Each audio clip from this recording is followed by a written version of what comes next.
Je suis ici à Medjugorje, je suis avec, comment tu t'appelles? Le diacre Pierre Anceau, Et tu viens d'où? de Tahiti. Et waouh, c'est loin d'ici. C'est très loin, très très loin, Et dans le Pacifique. Et tu viens, vous avez un site internet, quand il y a des gens qui veulent venir avec vous à Medjugorje, il y a un site internet?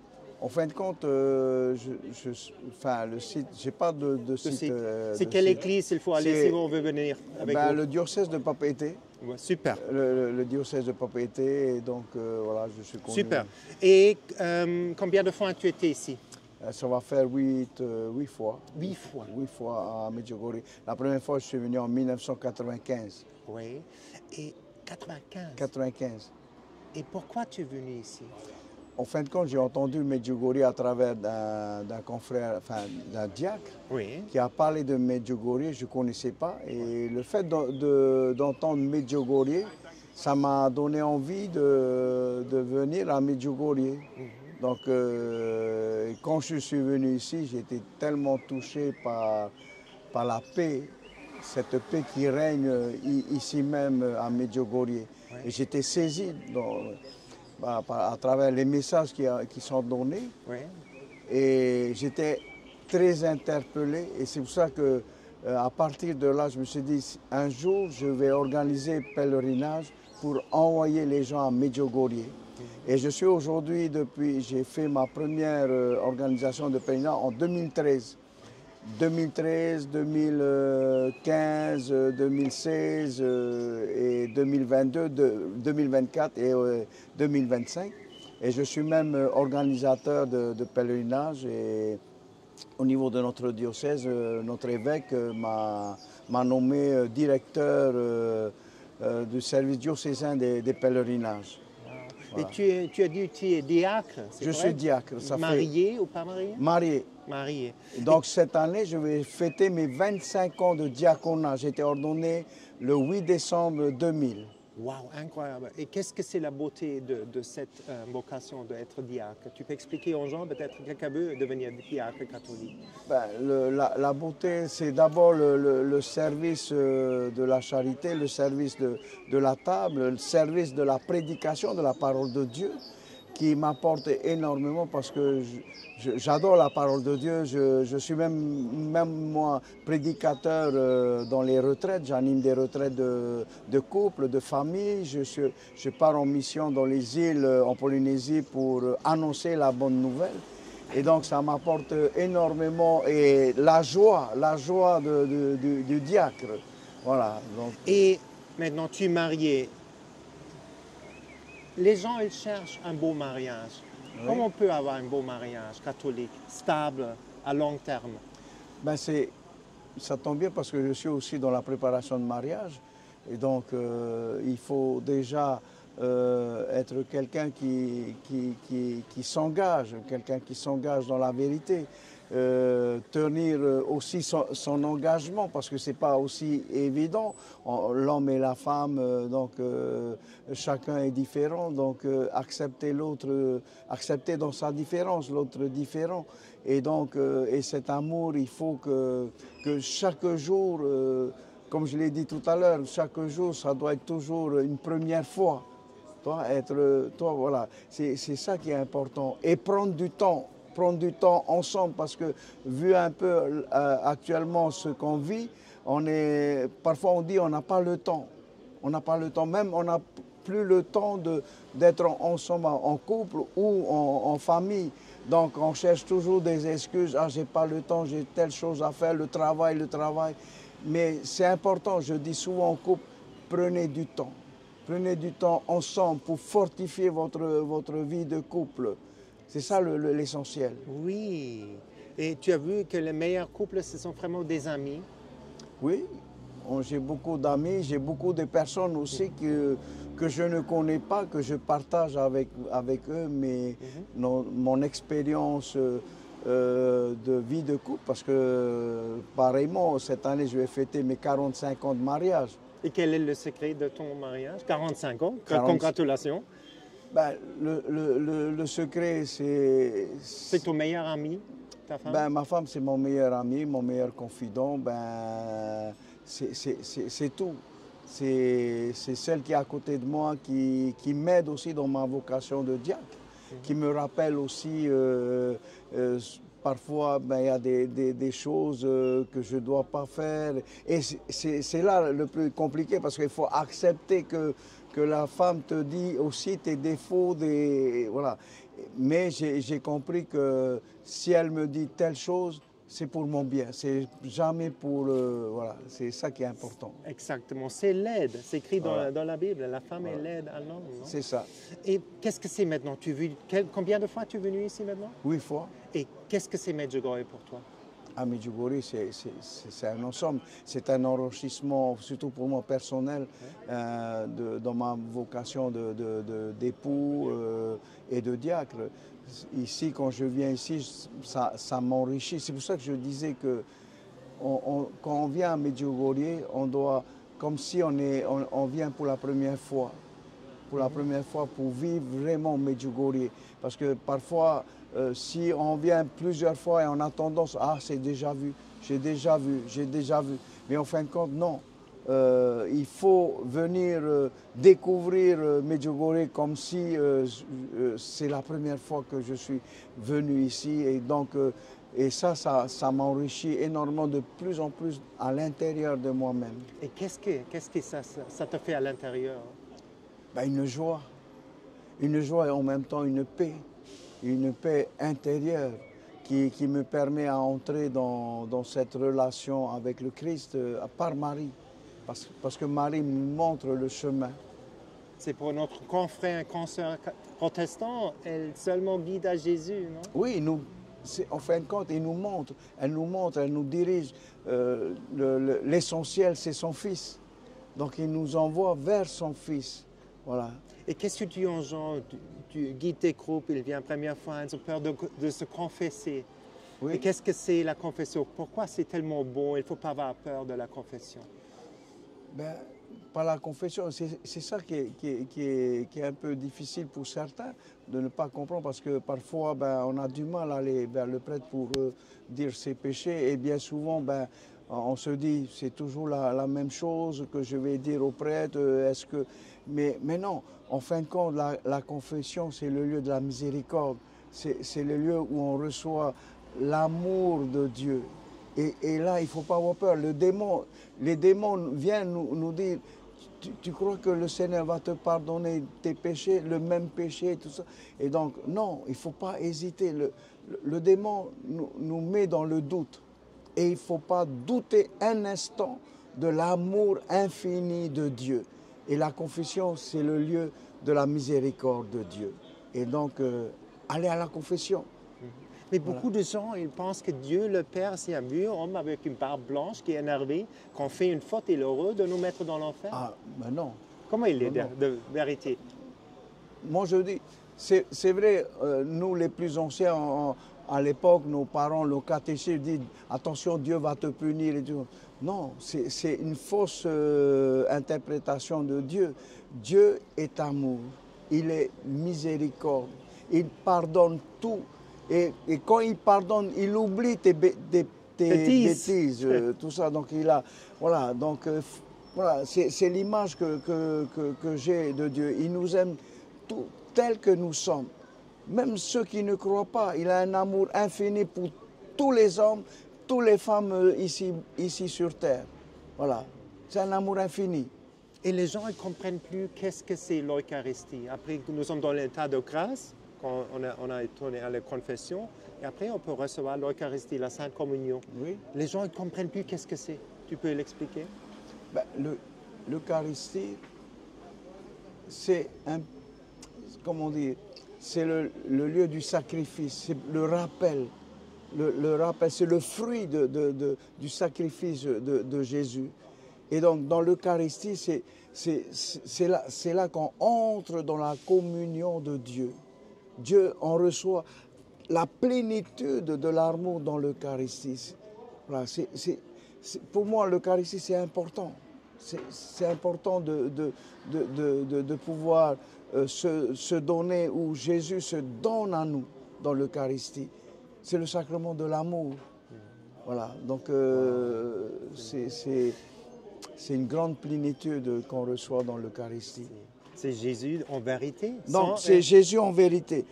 Jésus dans sa plénitude, dans sa divinité, se fait tout petit, pour se poser dans notre main, parce qu'il veut nous élever vers lui.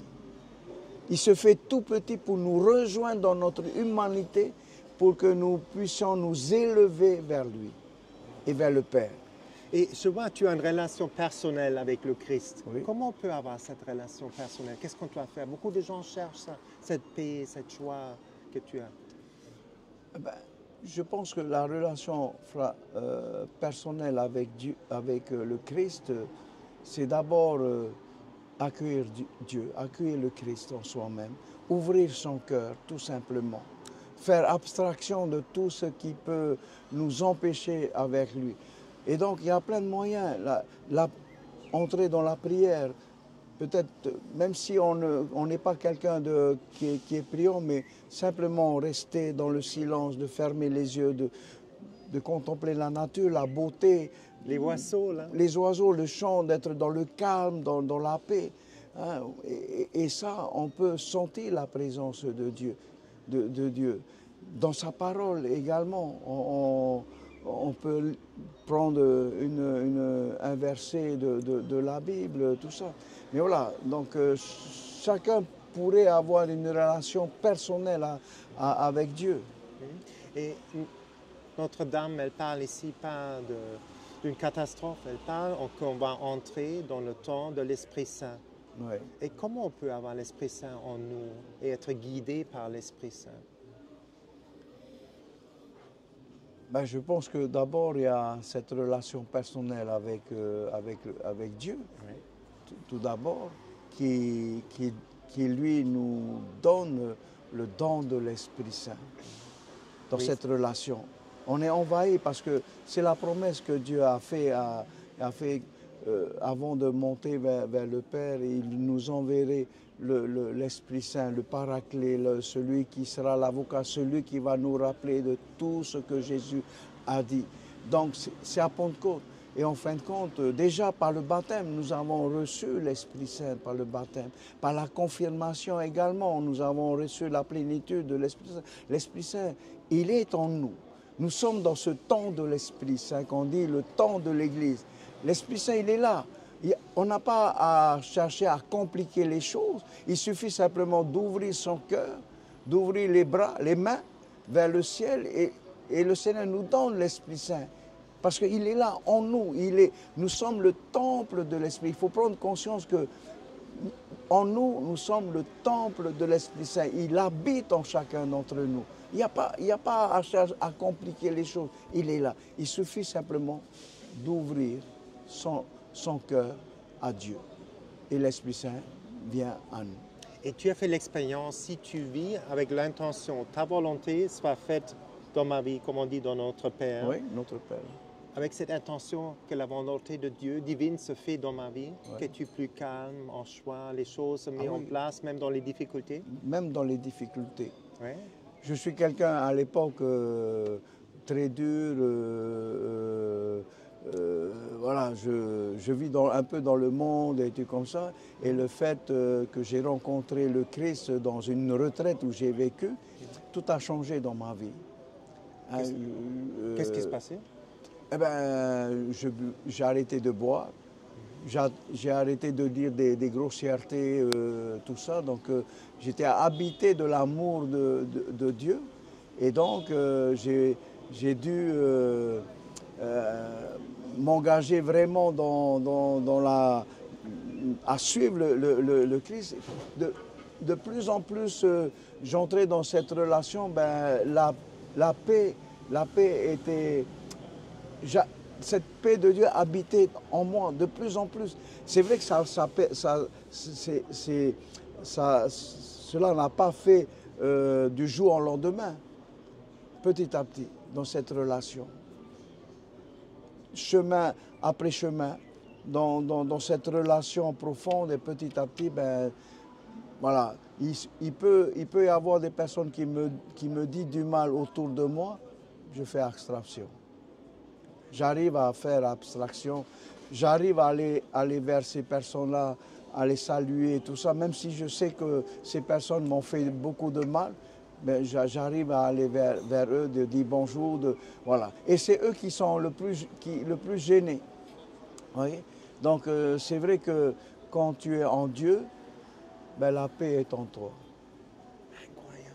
Voilà. Et qu'est-ce qui se passait dans ce retrait? Il t'a touché profondément. Jésus le dit, c'est la renaissance de l'Esprit Saint. Ben, c'est une De nouvelle être rené dans l'Esprit. C'est une nouvelle renaissance. Pour moi, ça a été une nouvelle renaissance.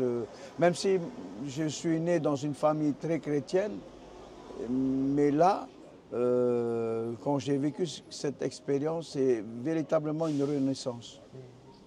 C'était un mot? Tu te rappelles la situation, ce qui se passait ou... Ben, cette situation, c'est en fait, je ne peux pas décrire. Il y a simplement le fait que j'entends quelqu'un enseigner devant à la retraite. J'ai pleuré profondément parce que, voilà. Mais en même temps, je pleurais sur ce que j'ai fait de mal à mon épouse, à mes enfants autour de moi. Mais en même temps, pleurer aussi dans ce sentiment de voir l'amour. J'ai été aimé par Dieu. Tu sentais l'amour de Dieu. J'ai senti l'amour et j'avais une hâte, c'est d'aller rencontrer le prêtre pour me confesser. Et là, il y a une grande libération à partir de ce moment-là. Tu te sens léger, ah oui, là, apaisé. Comme si j'avais des ailes, voilà, très léger, apaisé, tout ça. Et voilà, c'est ça. C'est ça l'esprit. Et tu as dit, tu as enseigné la Bible. Oui. Et pour toi, tu as une histoire, des mots de la Bible qui te touchent, que tu veux transmettre maintenant à quelqu'un, qui sont tes mots préférés de la Bible? Ben, un des mots que je préfère, il y a plusieurs paroles, comme cette parole que Jésus dit, je vous donne un commandement nouveau, c'est de vous aimer les uns les autres comme je vous ai aimé. De nous aimer les uns les autres comme. Et le comme, c'est dans le don. Parce que ça fait référence à ce que le Christ a fait don de sa vie. C'est vrai qu'on ne va pas aller jusqu'à mourir, mais en fin de compte, le fait de dire comme le Christ, c'est mourir à soi-même, mourir à ses désirs qui nous empêchent d'aller. Donc faire un sacrifice en soi pour mieux aimer les autres. C'est ça. Et cette parole m'envahit personnellement, me donne la ligne directrice dans mon ministère de diacre. Tu pries le chapelet aussi? Oui. Pourquoi? Qu'est-ce qu'il est bon de prier? Ben, c'est ma relation avec Marie. Explique. Ben, cette relation, parce que le fait de prier avec le chapelet, avec Marie, c'est découvrir, en fin de compte, la parole de Dieu, parce qu'en fin de compte, c'est les évangiles, les mystères des évangiles, le mystère de la naissance, de la petite enfance de Christ, le mystère de la vie publique du Christ, les mystères douloureux que le Christ a vécu. Et dernier mystère, le mystère de la joie, de la glorification et tout comme ça. Donc on vit toutes les étapes de la vie du Christ par Marie. Et tu entres dans la relation du Nouveau Testament. C'est ça. C'est toute la méditation de la vie même du Christ, de sa naissance, de sa vie publique, de sa vie douloureuse et de sa glorification. Donc c'est pour ça que c'est important ça nous permet d'entrer dans la Bible également, parce qu'il y a les passages bibliques, voilà. Donc c'est bien fait. Et pour toi, si Medjugorje est un lieu que tu préfères, ou c'est tout le paquet? c'est un ensemble. Bien sûr, on va visiter d'autres à Rome, mais voilà, je peux pas hésiter à un moment donné dans mon programme de ne pas venir à Medjugorje. Il faut Pourquoi? que je vais. Pourquoi? Parce que Medjugorje m'attire. Medjugorje, c'est le message de Marie, parce que j'ai senti l'appel de Marie d'envoyer des pèlerins, des personnes pour découvrir Medjugorje. Et c'est vrai que quand les gens viennent à Medjugorje, qui m'accompagnent, ils sont touchés par Medjugorje plus par rapport aux autres. En toi. En moi, même à ceux que j'envoie à Medjugorje, ils me disent à la fin, ah, on a été touchés par Medjugorje, c'est un lieu de paix, et donc un peu plus que les autres lieux où on a été. Ils me parlent beaucoup de Medjugorje. Et Marie nous invite d'envoyer les pèlerins, nous invite d'être des apôtres de Medjugorje. C'est ce que j'essaie de le faire. Absolument, frère. Voilà. Je fais beaucoup de témoignages. Voilà. Disent la même chose tout le monde. Ils Ouais. veulent amener d'autres gens. C'est ça, c'est ça. Et pourquoi tu veux l'amener ici, les gens? Qu'est-ce que tu as fait l'expérience ici de quoi? L'amour de Dieu, l'amour de la Vierge? C'est les deux. L'amour de Dieu, l'amour de Maman Marie, l'amour du Christ. Et c'est ressentir aussi la paix, cette paix intérieure. Et à la fin, qu'est-ce que tu dis aux gens? Pourquoi venir une fois à Medjugorje? Oui? Je leur dis, venez. Venez à Medjugorje. Et vous allez voir quoi? Vous allez recevoir la paix. Merci, monsieur, pour cette belle interview.